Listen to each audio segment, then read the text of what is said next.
Good afternoon. On behalf of the NLADA Board of Directors, welcome to the annual meeting of members. My name is Radia Thomas, and I'm the board chair of NLADA. I want to begin by introducing the winners of this year's elections. So elected to the Defender Council, Angela Kirkpatrick. Elected to the Civil Council, Sam Abel Palmer, Joshua Crabtree, Angela Tripp, and LaShawn Willis. Please join me in congratulating them and welcoming them to NLADA's leadership. Next, I'm excited to report that we've had a very productive year working on your behalf. After an extensive search, the board selected April Frazier Kamara to lead the association. You'll be learning more about April throughout our program. In addition, the board embraced the recommendations of the Racial Equity Task Force led by board member Stan Harmon, who was also the task force chair. The task force was the brainchild of the Strategic Issues Committee led by our own Neilani Fujimori Kayana and included members of the Civil, Client, and Defender Councils, as well as representatives from NLADA's Corporate Advisory Committee. The task force's work resulted in the launch of a 3-year campaign to fund NLADA's new Racial Equity Center. Meanwhile, NLADA's staff continue to serve all of you, providing training, technical assistance, and networking opportunities while supporting your policy goals. And finally, in 2021, we bid farewell to Joanne Wallace as NLADA's president and CEO and embraced her new role leading the NLADA insurance program. I'm pleased to announce that Joanne will continue to serve on the board as the insurance program's representative. Now, this afternoon, you're in for a treat as we officially welcome our new president and CEO, April Frazier Kamara. I have to tell you that undergoing a nationwide executive search in the middle of a pandemic was no easy feat, but our succession committee, along with our search firm, Isaacs and Miller, certainly steered us in the right direction. As you know, NLADA has long focused on racial justice as an important part of equal justice. However, when the pandemic shined a light on the unjust realities of our system and the events in the summer of 2020 inspired a new era of racial reckoning, we knew we needed to take an even bolder, more courageous actions to advance racial equity. When the Racial Justice Task Force delivered its recommendations, we knew we needed a passionate, strategic, courageous leader to help us implement them. And that is April Frazier Kamara. She has been a champion for equal justice for 2 decades. She's a graduate of Howard Law School. She worked as a public defender in her hometown of Memphis, Tennessee, and at the Public Defender Service in the District of Columbia. She then joined NLADA as part of the leadership team for the past 5 years. She most recently served as Vice President for Strategic Alliances and Innovations, and before that, she was the Chief of Lifelong Living. April, and I've come to know this, is a visionary leader who understands the importance of community and how to develop programming and advocacy strategies simultaneously to driving change. She's a co-founder of NLADA's newest section, the Black Public Defenders Association, which elevates the voice of Black defenders who have both lived experience and professional knowledge that informs their work and provides a unique experience that must be heard. April also served as the 2020 chair of the American Bar Association's influential criminal justice section, where she led a diverse group of stakeholders, prosecutors, defenders, judges, and academics to build consensus and adopt an important ABA policy on race equity, and prosecution, reparations, abolition of private prisons, and other complex criminal legal matters. And it's because of all of her work, April has become nationally known for her courageous leadership in advancing racial equity.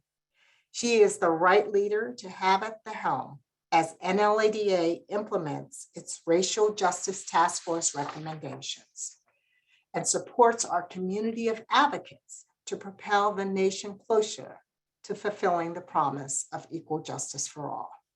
So with all that, please join me in a very warm welcome for our new NLADA President and CEO, April Frazier Kamara.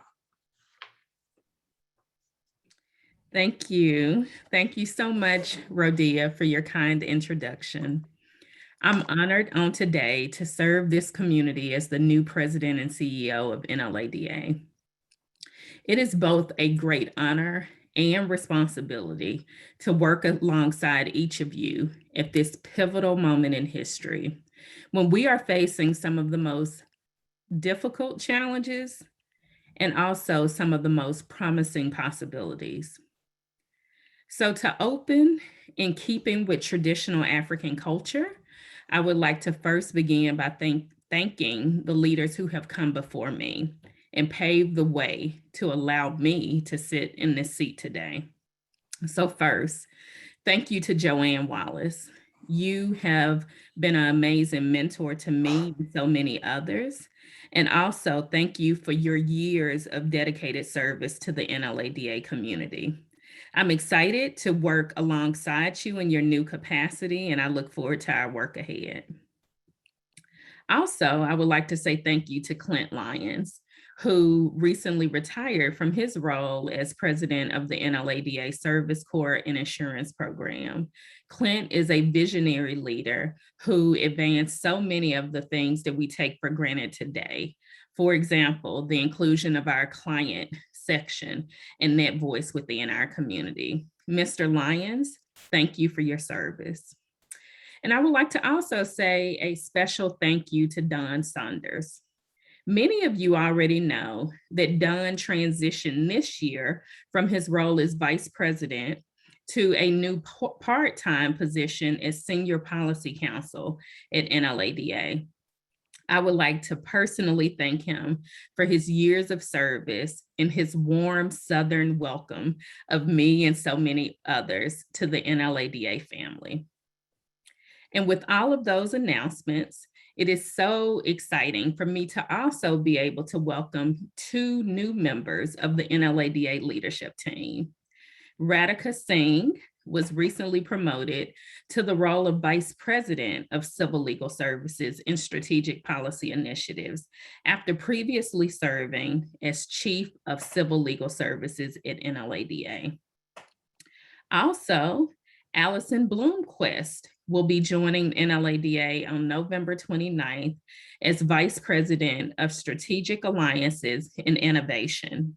Allie, as we call her, is currently the Director of Training at the Connecticut Public Defender Office.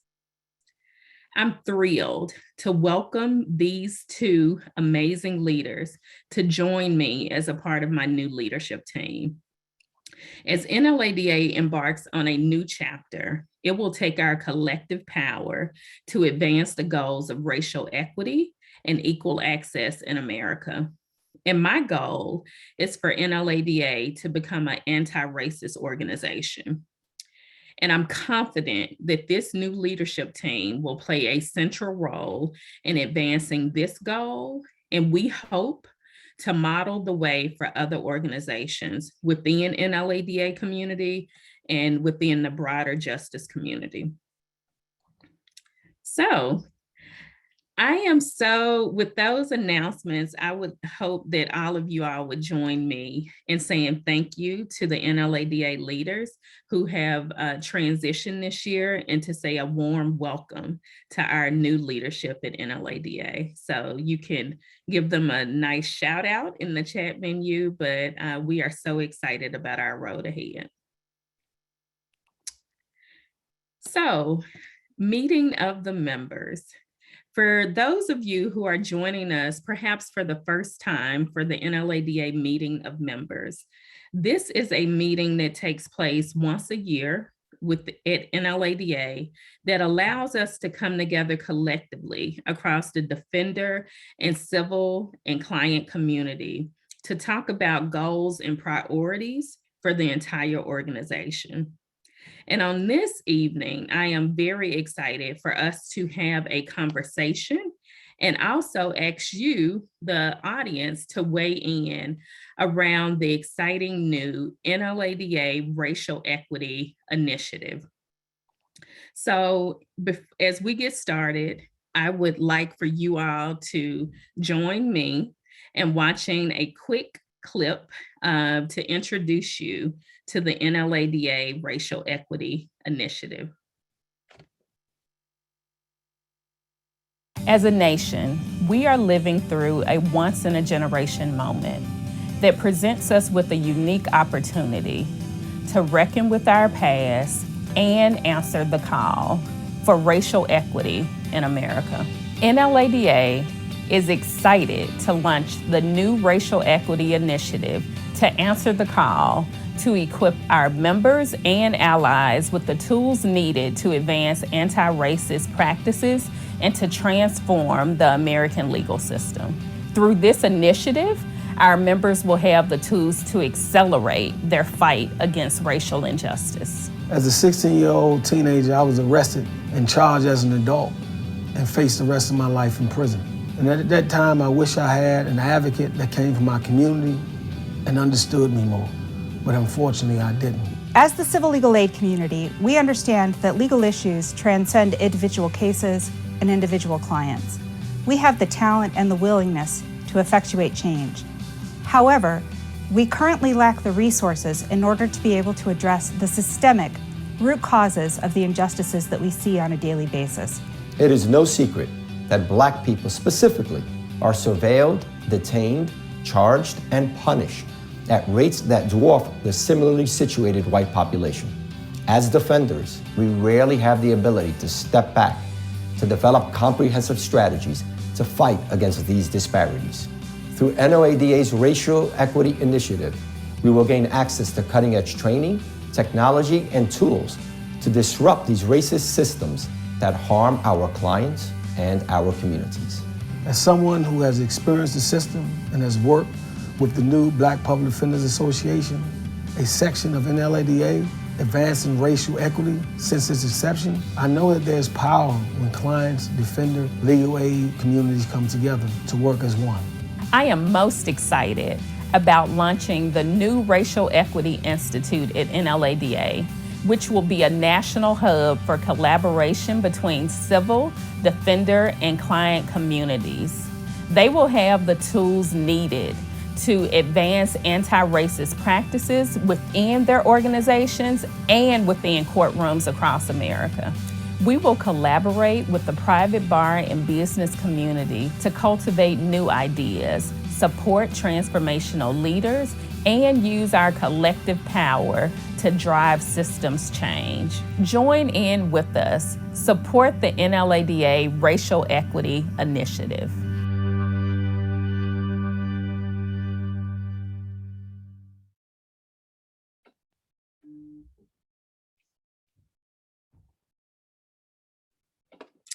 Thank you. Thank you all so much. So the conversation today is going to be around our new exciting Racial Equity Initiative. And specifically, I'm so excited to share the virtual stage with leaders from all three communities. So as opposed to me making the introductions on today, I'm going to ask each of them to briefly introduce themselves, to say your name, organization, and your role within the NLADA community. So Lisa Morrell, I'm going to turn to you first. If you could give us a brief introduction. Good afternoon or good evening, everyone. My name's Lisa Merrill. I am based in Arizona, Phoenix, Arizona. I was originally from a client board member of Community Legal Services in Arizona and have rotated and became a client board member of NLADA. I am very honored and humbled to be here representing the wonderful people and leaders that are part of the client board members at LADA. And I apologize, I'm kind of tongue-tied. So thank you again, and welcome, April. We look so forward to leading under or following under your great leadership. Thank you. Thank you so much. We're so excited to have you today. Next, I will ask Darkenya Waller to introduce herself.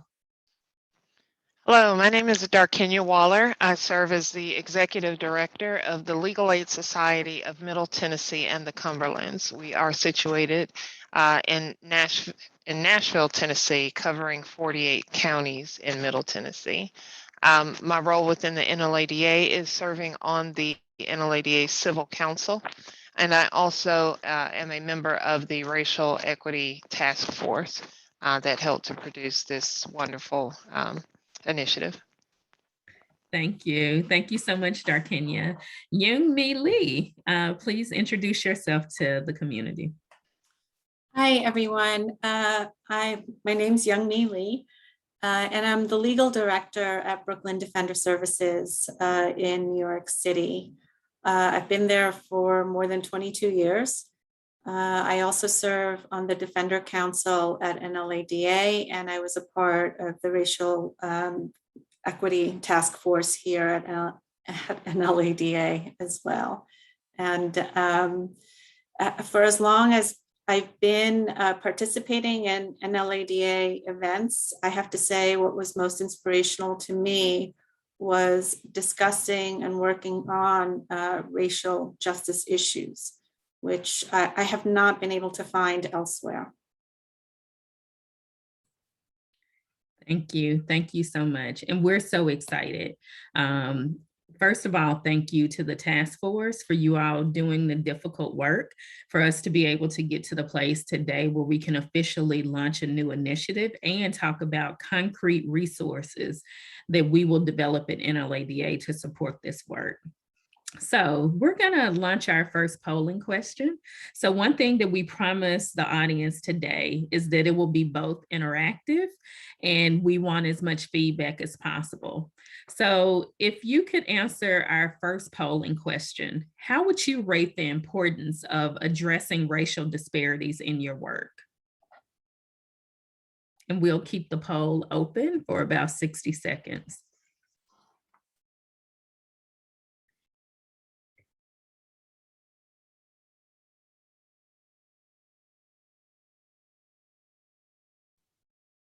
Okay, let us know in the chat menu if you need a few more seconds to cast your vote. All right, if we're up to about 60 or 70% response, I think we can, let's see if we got a message in here. Okay. Oh, wow. 96%. So the feedback from today's attendees is consistent with what we have been hearing from, excuse me, the NLADA community. The issue of racial equity is one that is front and center to our members, specifically in the area of importance.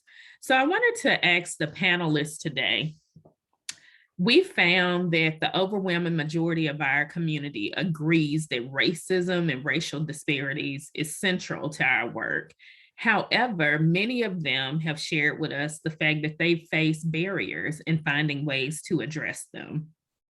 So can you begin by sharing, each of you, talking about the barriers that you have faced individually or as leaders of your organizations in addressing racial inequities? And let me turn to Darkenya first to join in, and Lisa and Young-Mi, you can follow. As Executive Director of Legal Aid Society of Middle Tennessee and the Cumberlands, I have to say, because of the position I'm in, it makes it a whole lot easier to push initiatives because I am doing it from this leadership role. And truthfully, and you stated earlier in your comments that there's a window here. And for that reason, I've tried to be very active during this window to do what I can do from my platform. But in terms of, resistance, from my perspective, it typically comes from a perspective of not knowing. And so for us, we really began our initiative with just educating ourselves, really focusing on understanding the issue. One of the things I shared with our staff was that most of us grew up in the same school system. We learned what you learned. Columbus, sailed the ocean blue in 1492. We all learned that together. It's going to take education on all of our parts, to really relearn our history and then to begin to address it. And to me, once you start from that perspective, it makes it a lot easier when we're learning together. That, of course, does not impact our outward facing work, which is different, when we begin to go to institutional issues and structural changes. Of course, that's another ball of wax that we'll, get into later, I'm sure. But for me, because we started internally, it made any internal challenges a lot less difficult because we were all learning together. Thank you. So for my work, I'm a community advocate. Over the years, I have helped communities, Asian American communities, Native Hawaiian Pacific Islander communities, marginalized communities in Arizona. And what I've learned as I have become more involved with client members at NLADA is that what our African American brothers and sisters have experienced actually rolls down to our communities. And many times the barriers I face is like I'm speaking to Pacific Islanders and saying, there's racial inequities, there's systemic racism happening. Well, that doesn't involve us. Yes, it does. It does involve us in a way where colonizers came to our islands and we became this society where we followed everything and at the loss of our language, our culture. And so to see what's happening now, in Arizona, there's a prison system where Native Hawaiian Pacific Islander men are incarcerated, but there's no re-entry program for them that's culturally competent. And so what I found is actually speaking to my community, such as the Pacific Islanders, to state, hey, we need to follow suit and learn from our brothers and sisters because, it seemed like it's been happening over the years, but it just became a realization, especially during COVID-19, that the access to health is so similar to access to justice, and trying to bridge those two and align them in my different Pacific Islander communities has been a little bit of a challenge. And I really appreciate learning all these years that I've been involved with community legal services and LADA, that information I can bring back and say, you may not identify, but there's so many similarities that we need to educate ourselves so we can have a voice and take back the story and narrate our own story, not have it, told by others. And that's what I'm working on now. Wonderful. So I think in New York City, there's a perception that we're all very anti-racist and that we don't even indoctrinate or absorb what we've been raised with. And so there's sort of a denial, even in the criminal system, which is really so on every level. I see it. It's not just institutionalized. I see it on, happening with my work colleagues, with the DAs and comments that they make, the way judges talk to people. And then, we have the bad case law out there that, in New York State that says, as long as a police officer can come up with any reason, even if it's racial profiling, it's constitutional. So lots of challenges, but I think a real failure to recognize it and to point it out and to litigate it and to keep pushing the envelope and really just like constantly talking about it, because I think we have this comfort level that we can't be racist here in New York City. Yeah, I think that's a really great point. That in some jurisdictions that are more diverse and people consider to be progressive, is this untruth around the fact that, racism don't exist in those spaces, which, we understand that is so deeply entrenched into all of the fabrics of the institutions, our own organizations, and oftentimes unintentional, but it's still there. So we actually want to get our audience attendees to weigh in. So if we could launch our next polling question, because it's really important for us to understand what is preventing you from centering racial equity in your everyday work. And this is a very important question to NLADA, because we want to understand what the barriers are in order to be responsive in launching this new Racial Equity Institute. So we'll give people 1 minute to respond and see what our audience attendees are saying about specifically what the challenges are for them. Okay.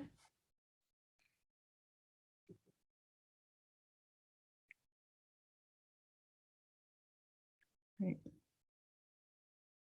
So if we have a good response, we can share those results.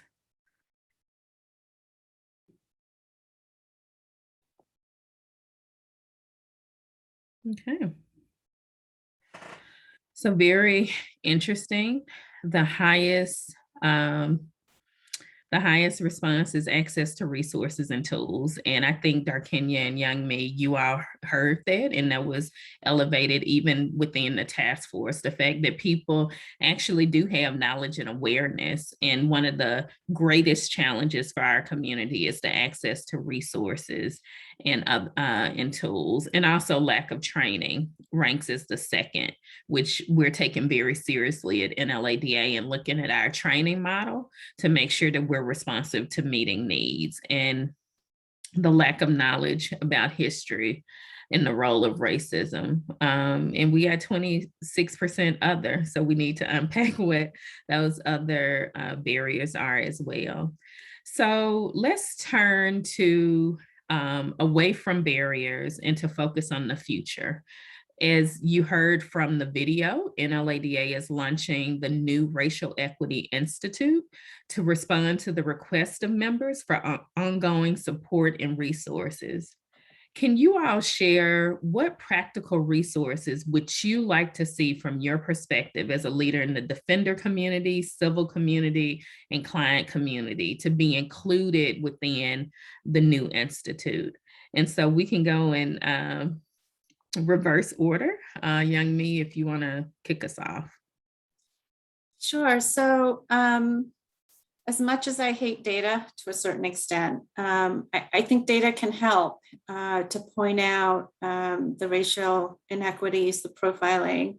I mean, in New York City, we had the stop and frisk litigation, and it was clear that the NYPD was targeting mostly Black men because of marijuana, which thankfully was just recently legalized.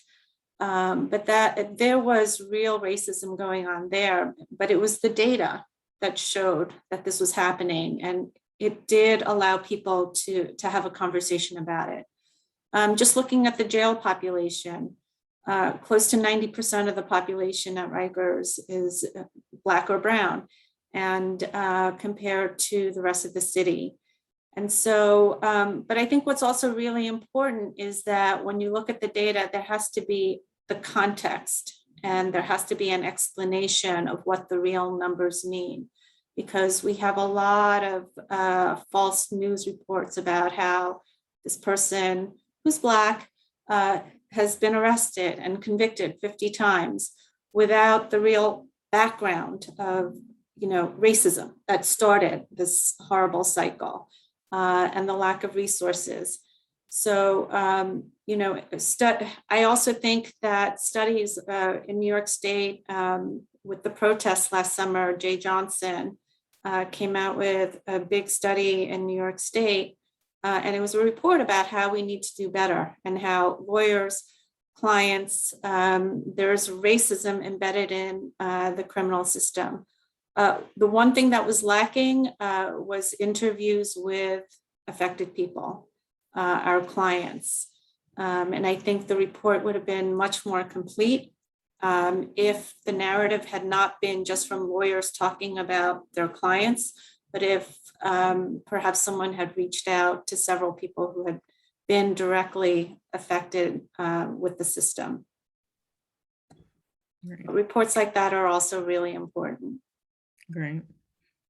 So that's a really great point. Lisa, do you want to go and from the client perspective, what type of resources and tools would you like to see included in the new institute? So as a client in the client community, a lot of times we're using lived experiences. For myself, I don't have a degree in data, but I know that data is so important to back up the information that we have. And so as a client board member, it would be wonderful to have training on how to utilize the information that's available to us, whether it's data, whether it's studies, and to, how we can take that information and say it in a way that our community understands, so that they can relate to it. A lot of times we don't get, we're not able to encourage or even get our communities involved, because what does that have to do with us? But if we can show that this is how this affects this number, the systemic racism in regards to being people being pulled over, that's what it's called, the profiling. That's what that action that the police is constantly, approaching your community members, whether it's your family members, your neighbors, that's what it's called. So educating us, having trainings where we learn, the ways, how the data is collected, how the actions. A lot of times I didn't know what I was. I just was out in the community and helping people, and they're like, Lisa, you're an advocate. Well, I don't have a degree. You're an organizer. You have lived experiences. So lived experiences is just as important as a degree, as a doctorate. So as community, as clients or community, people and advocates, we need to know our worth. And in the meantime, educate ourselves in regards to how, Young Lee mentioned, data, how that involves us, and knowing that what, particularly how to interpret that information to a way that our members understand, and then to be confident in how we present ourselves and how we speak up and be the voice of our community. So there's so many things that I can't roll into one, and every community is different. But I know every one of our client board members are strong voices. We just need the guidance. We just need the information so that we can customize it so that our neighbors, our communities understand how important it is to have this discussion. Wonderful. And, Darkenya, I just want to say what excites me the most about the new institute is the power of our collective community. So cross-training, exactly what Lisa said around, we should all be trained on data and research and how to use it, and everyone has a role to play in it. So I'm excited to see what the future holds around our collective training on some of these issues. Go ahead, Darkenya. And I would certainly reiterate, what both Lisa and Young Mi have said, which, is crucial. Data is probably the most important thing. We can assume that racism is happening in a certain area, but once the data is applied, it becomes more unquestioned and something that really needs to be addressed. And if it's not addressed, it's not for lack of knowing that the problem exists definitively. It's just a lack of, a lack of getting it done. But then again, to reiterate Lisa's point, a common language. I do think that is very important. Just a common language around the efforts that we're making. If we know what to call things and we are calling them the same thing uniformly, then it amplifies our voice in a way that I believe it would have an additional impact. If we are all saying, for example, Black Lives Matter, and we define it, we know what that is. If we all say Asian hate, we know what that means, and everybody can rally behind it. So to continue to introduce those that terminology, that common language that we can all use. Beyond that, and as we drill down even more, a uniform curriculum on racial justice work that people can borrow from, that they can use. I think what stymies a lot of people is that they just don't know where to start. Where do I even start? But if there was a curriculum that we produce that says, if you've never done this before, start here. Obviously, you need to tailor it to your particular organization and your particular issues, but doing that first step, I think, would make a difference. A listing of reputable and sought after trainers, people that we have actually tried and used and would endorse the work that they do. There are a lot of trainers out there, and it can become overwhelming, especially in this, in this time.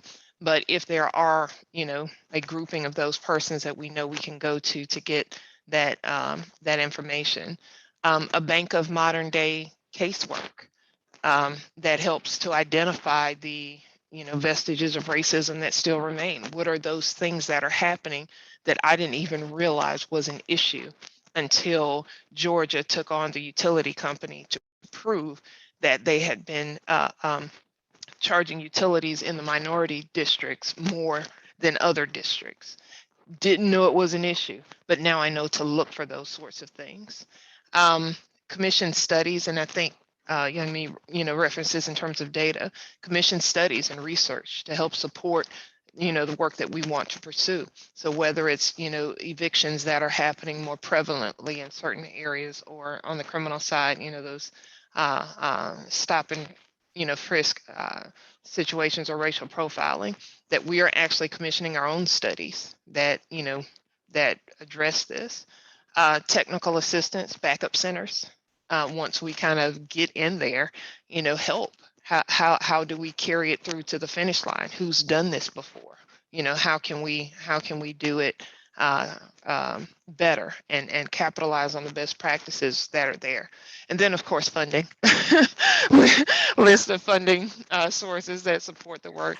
Where can we go? Where can we find those financial supporters to get us the resources we need to make the changes we know need to occur?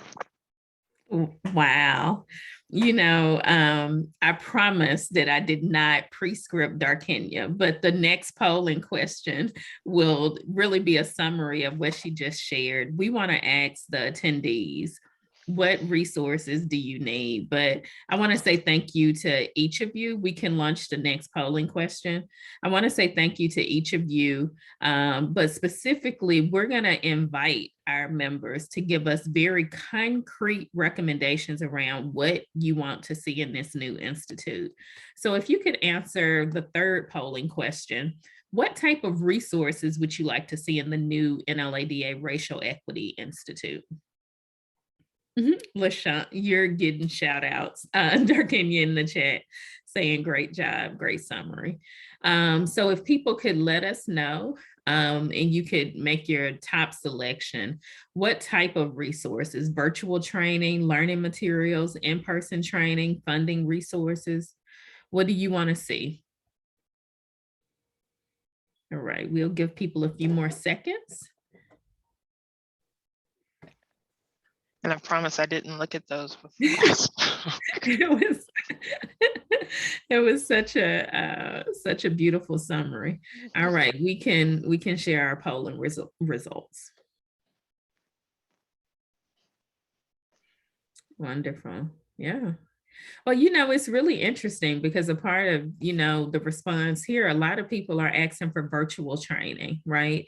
Learning materials, and in-person training is actually coming in third, with funding resources towards the bottom.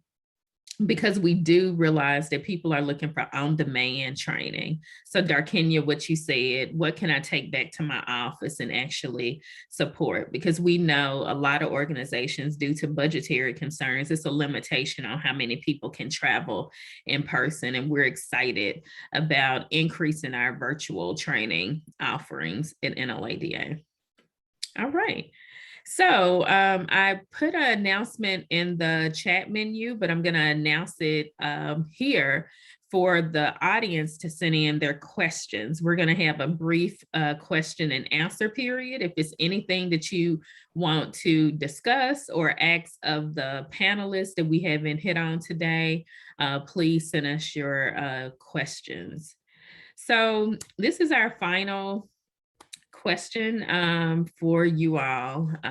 Thank you for being an amazing panel. I don't want to leave this conversation today without discussing some of the realities of doing racial equity work. Many leaders who advance racial equity come under attack, specifically when they begin to advance racial equity and disrupt the status quo. So could each of you share a little bit around what do you think leaders need to equip themselves to be able to do this work? Let's talk about the realities of lawsuits and other attacks, public attacks, when you begin to lead from the center in centering racial equity. What resources do leaders need to be able to weather those attacks?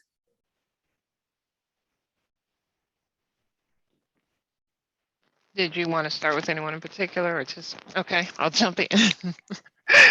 Well, first of all, there's always going to be opposition. I mean, this is hard work. And from my perspective, as long as you are advancing forward, you're doing the right thing.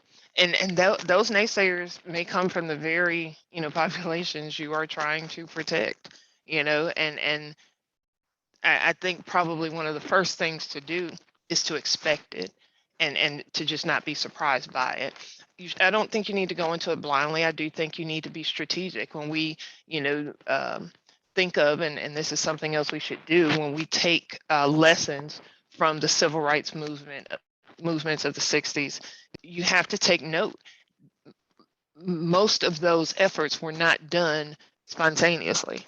They were planned far in advance. Rosa Parks was chosen for a reason. She did not just sit on the bus. She was chosen for a reason. Her background played into it. You have to be very strategic. And sometimes it may not be the time to make the move that needs to be made. We have to think of the long game. What is the best approach long term? Will a short-term gain somehow then make your organization a less viable voice long term? So, I mean, there just definitely has to be some strategy about it. Educate yourself. Educate. That's all. I mean, we have to educate ourselves, and I'll harp on that for sure. When you educate yourself, you have a level of comfort that you can speak, and I'm cautious to say confidence because you're always learning, but you have a level of comfort to be able to move forward in those spaces. Having humility about it as well, because truthfully, there are going to be people coming at you. Like I said, sometimes within the minority community you're trying to protect. Be open to learn.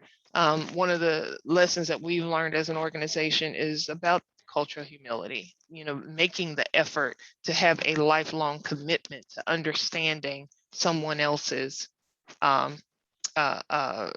struggle, someone else's background, someone else's culture. I think once you do that, it puts you in a position to move with a level of authority in that space and to push your initiative forward, even when, you do have the detractors out there. I think it was just going back to education. There's a quote, Bill Laswell stated that people are afraid of things they don't understand. They don't know how to relate, and it threatens their security, their existence, their career image. So by educating yourselves and educating them, you're able to better approach some of the things that are out there. So Wow, thank you. I will say, as a graduate of Howard Law, understanding the history of civil rights in this country and how it was very much a strategic, very long game, specifically within the African American community, and leveraging the collective power. So in addition to litigation, it was community, it was faith-based, it was coalition building. So really great points. Young Me? I would just add that I think communication skills, so that we can try to change the narrative. And sometimes it's the way you speak to your audience, because it depends on who your audience is. So I think, you know, and then pushing back. I mean, we have the head of the NYPD union who's constantly calling young Black men mutts. As you know, when they do the perp walk, they call it the perp walk. And I don't see any outrage. I mean, he's on the news saying these things, and the press allows him, and they quote him, and they allow him to speak in these incredibly dehumanizing ways about human beings. So I think it's a mixture of, you know, why are we not pushing back and fighting back and expressing our outrage at this kind of language? But it's also, you know, sometimes I'll hear perfectly rational people saying, you know, what do you mean? What does it mean to be anti-slavery or to be an abolitionist? And what kind of nonsense is that? Slavery ended, right? People don't understand. And I think it's because the way we communicate these platforms sometimes gets just lost on people. And that is really, that falls into also being very strategic. So I think the communication aspect is really important. Great point. And media played a very key role in the civil rights movement in the 1960s and 70s. So educating the media and our journalists around these issues is definitely one that we know to be very important. Lisa? So I have, as a community member, and I have two jobs. So one of them, I work for COFA Alliance National Network, which is a nonprofit based in Oregon. And it relates to getting health equity for the community members of the Compact of Free Association Island Nations. Basically, we had used their islands to test our nuclear bombs, promised them access to health, and never followed through. So the last CARES Act, they actually got accepted back into Medicaid.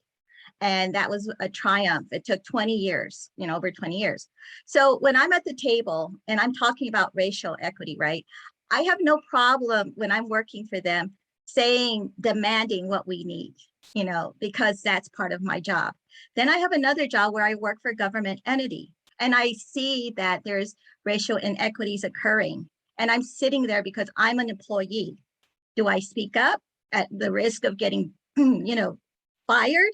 Or do I keep my mouth shut? And I have to tell you, I would sit there, trembling, because reality is I don't want to lose that job because I need it. But then again, I'm thinking, you know what, if I don't speak up, who will? So I have to take the chance, to speak up and bring it to the person's attention. This is what's happening. And you would get pushback because a lot of times when you're talking about racial, inequities, when you're talking about systemic racism, people think that you're directing it towards them personally, when it's centuries old, traditions, beliefs, fears. And what it is actually fears, because it was done a certain way to keep people in place. Now that we're having our own narratives, we have our own voices, people are getting scared. but it shouldn't be, a scary thing. It should be an improvement. It should be a way to move forward, so that we can work together and advance equity, justice, equity for all. So as a community person, it depends on which table you're at and, in what environment you're at. Are you at risk of losing your job? Are you, things like that. So it's not so easily said, when we have to speak up. And what I'd like to see is, and let my community members and my client board members, hopefully understand is it's okay to speak up. But we want to know that if we get fired, what are our options, right? If they get back, they try to do retribution. If they try to get back at us for speaking our mind and calling attention to the inequities, what are our options? What resources do we have to keep our job, to continue advancing, hopefully improving the workplace that we work at?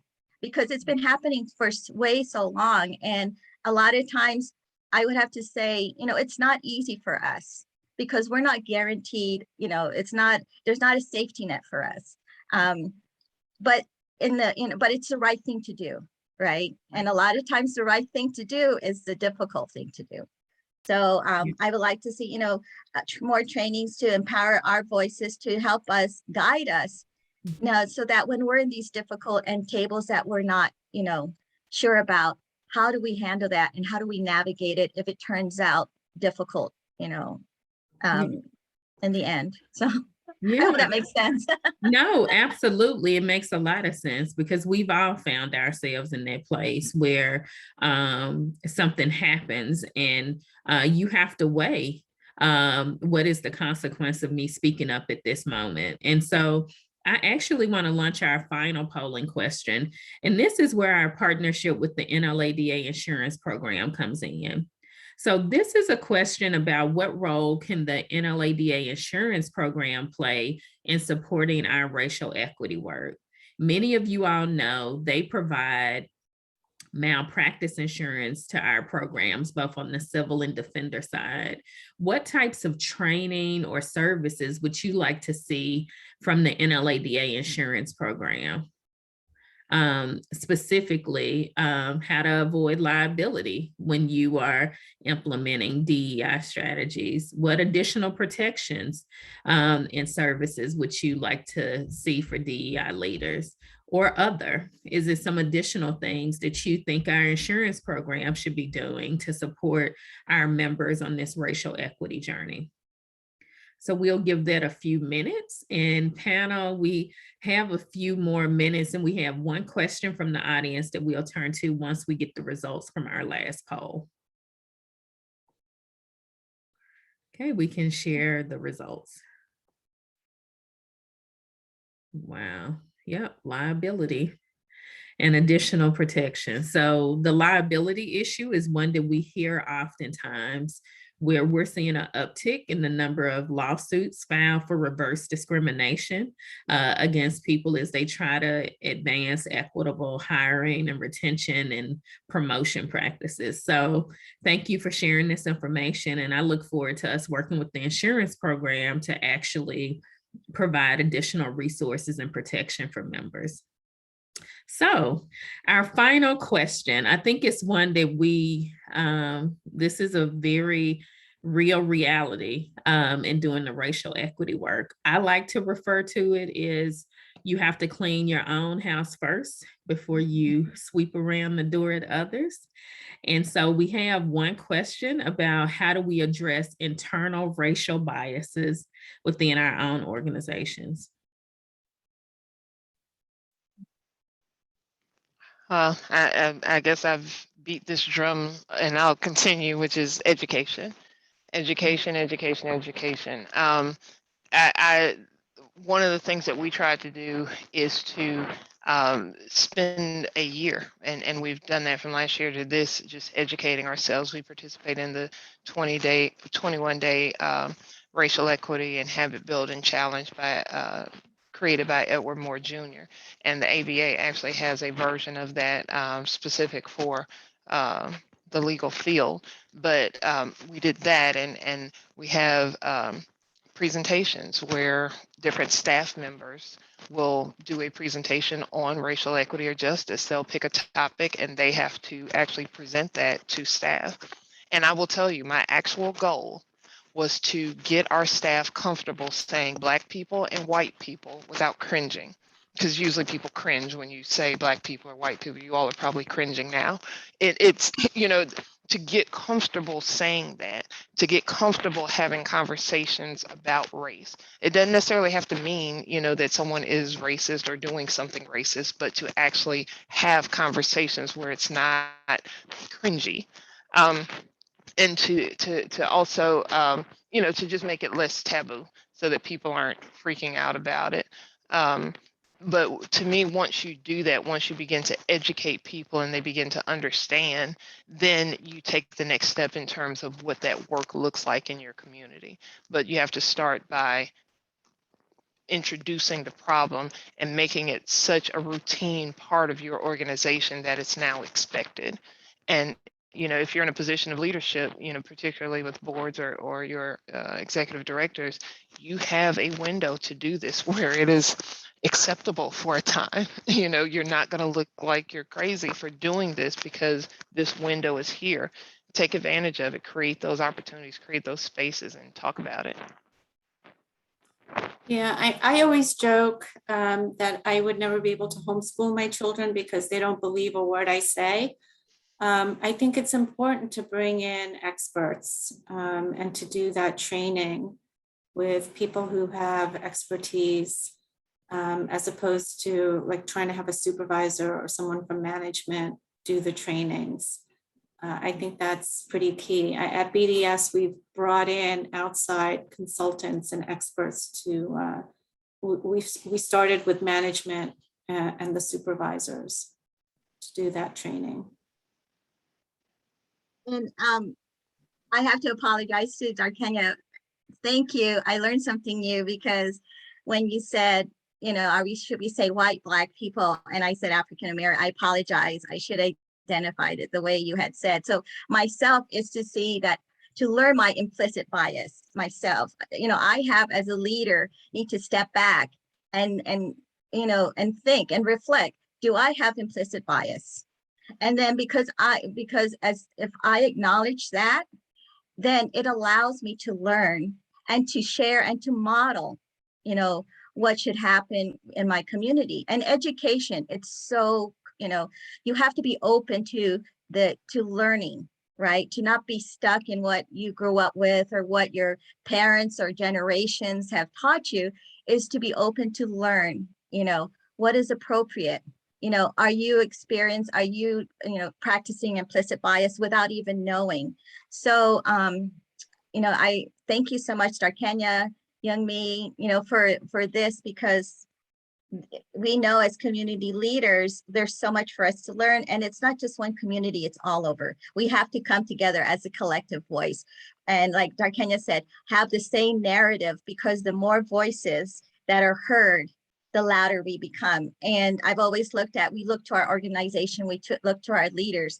But if nothing's happening at that level, then we as community people, the client community, has to speak up and start saying the narrative in our voice, in our ways, so that it would be heard. And if we all gather together and do it together, it becomes even louder, so it can't be ignored. So thank you. Well, thank you, all of you, April, Lisa, Youngmi, and Darkenya, for a very, very, very enlightening and informing discussion. It was exciting to hear it and to hear all of your perspectives. And thanks to everyone who participated in the polling from the audience as well. That's going to be very, very helpful for NLADA.